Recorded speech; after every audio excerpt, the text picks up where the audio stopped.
loathed them as being the meanest as well as the most wicked of men. I would at times feel that learning to read had been a curse rather than a blessing. It had given me a view of my wretched condition without the remedy. In moments of agony, I envied my fellow slaves for their stupidity. Anything, no matter what, to get rid of thinking. He was seldom punished physically and always had enough food to eat. But deaths and family squabbles among his owners led him to be changed hands several times.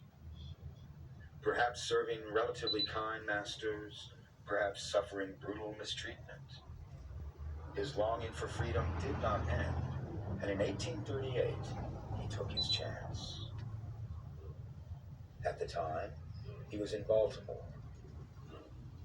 In the early part of the year 1838, I became quite restless.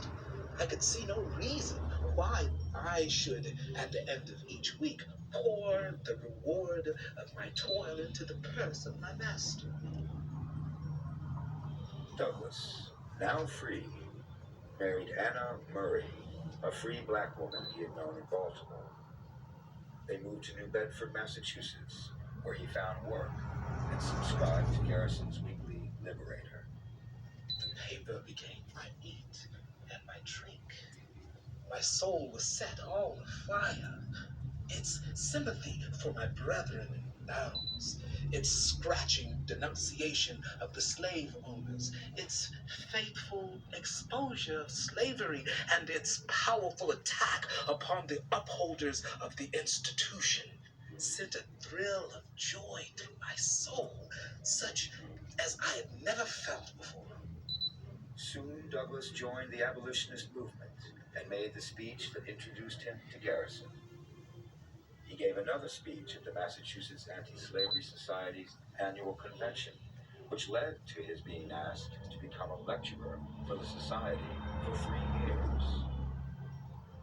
Thus was launched the career that would make him famous across the nation and around the world. For years, Garrison was a mentor to Douglas, writing the introduction to Douglas's best-selling autobiography in 1845. In 1847, Douglas began publishing his own weekly anti-slavery paper, the North Star, and his views on abolition began to change. Upon the reconsideration of the whole subject, I became convinced that there was no necessity for dissolving the union between the northern and the southern slaves. That to seek this dissolution was no part of my duty as an abolitionist. That to abstain from voting was to refuse to exercise a legitimate and powerful means for abolishing slavery. And that the Constitution of the United States not only contained no guarantees in favor of slavery, but on the contrary, it is in its